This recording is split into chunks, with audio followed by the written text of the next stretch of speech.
Hello, my name is Zach Driscoll, and welcome to Milestone 4 of my top-down shooter project in Unity. Since last time, I've made some small but still worthwhile changes to the project. Um, just like last time, I do still have the working health bars for both the player and the enemy once they spawn. That'll stay attached to the player and always be facing towards the camera and update as they take damage. I've also added in weighted spawners instead of just these standard spawners I had before, because before I just had separate objects that would only spawn one gun specifically. And I had three of them out, so that way I could always choose between the three different guns that I've created. Now I have them in relatively the same positions, except now they are weighted to where they will randomly choose an item from a predefined list between these three guns with different weights. So that way it's going to spawn certain guns more often than others. For instance, I have the burst rifle as the weapon that is going to spawn the least because it has the lowest weight. Whereas on the opposite side, we have the sniper rifle, which will be spawned the most because it has a weight of 15. Let's see, I've also added a HUD canvas with some simple things of note. So it has a text field to keep track of how many lives the player has, how many kills they've, or how many enemies they've killed, as well as down here there's an image that will update based on what weapon they've picked up. It'll be a PNG version of whatever gun they're using.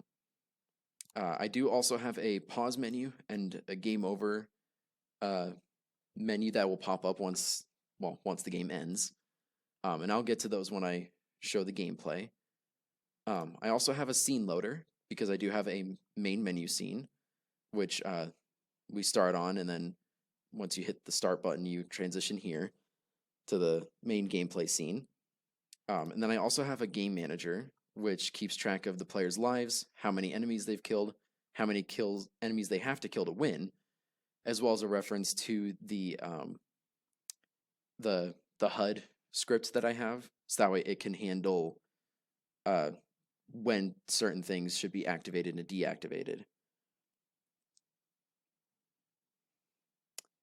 So now I'll go ahead and show the code for some of these.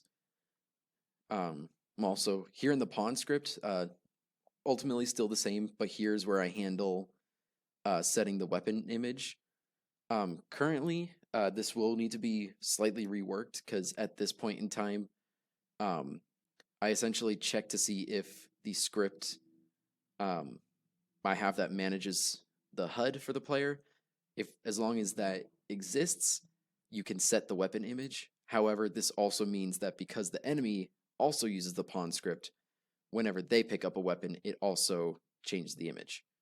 Again, that is something I need to rework moving forward, but ultimately it does still set the image. The scene loader is pretty simple.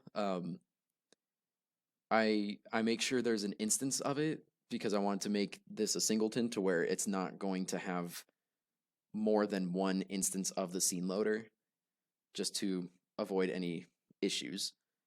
And then I have it just go ahead and swap to the main menu or the gameplay scene once these functions are called. And they're just called based on buttons. And yeah. So in the player controller, I've set up a pause menu to where whenever the player presses the P key, it'll go ahead and pause. But then if it is already paused, it will then resume the game by pressing that button again. I also went ahead and wanted to make sure that the game, the HUD manager was checking if it's paused, because if it is, I don't want to accidentally try and call any of these weapon firing instances. So I just make sure that I can't access any of these while the game is paused.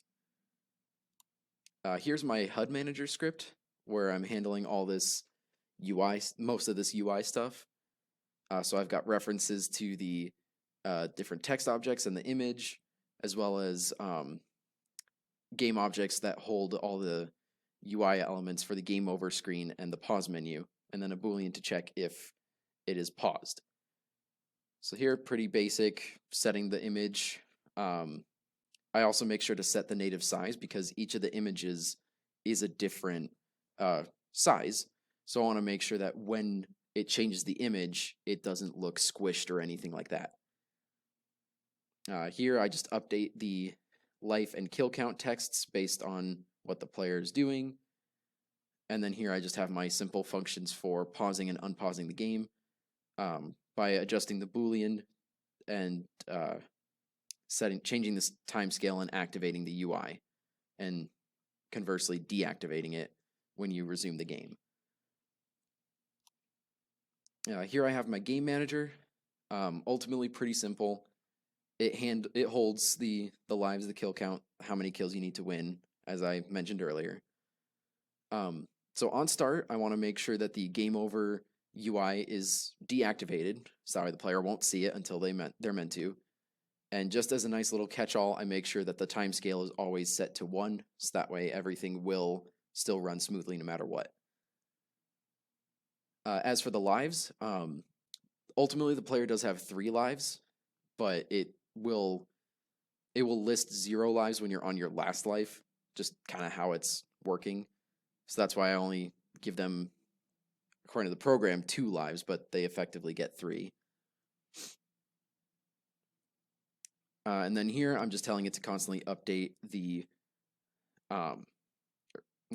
constantly check to see if the players killed enough enemies, and if they have, activate the game over UI. And then the player does have the option to quit the game. And they can quit the game whenever they hit the game over menu. Pretty quick, they only need to kill 3 enemies to win at this point in time. That will probably change as time goes on. Here I have my random weighted object script. It's pretty simple. It basically just makes sure to keep track of the object that can be spawned as well as its weight. It's essentially just a data class. And then here's the weighted spawner script where it actually handles selecting the items that will be spawned. So in this case, it creates an array of the objects that can be spawned, has a respawn time to let you choose how long you want to wait between spawning. Pretty simple, runs on the timer. It'll count down as soon as it does. It instantiates the chosen object, and it chooses the object at random from the list based on the weight of the item. The higher the weight, the more likely it will spawn.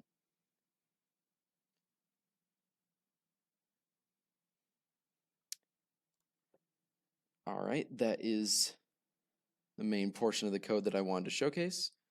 And now I'll go ahead and pull up the build.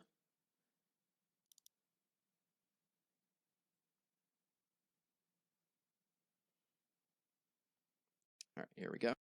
So this is the main menu I was talking about. Just a simple start and quit button. If you hit quit, it'll close out the build in the game. But we'll go ahead and hit start. So here we go.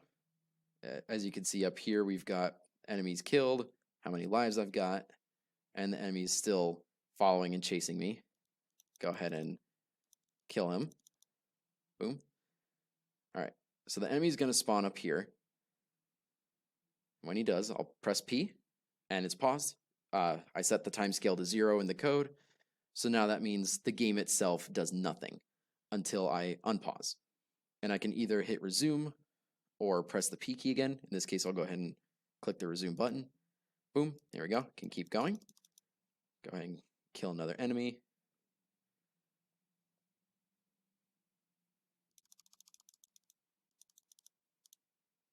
As soon as I kill enough enemies, I get the game over screen. And yeah, that's all I've got for you. Thank you very much. Have yourselves a fantastic day.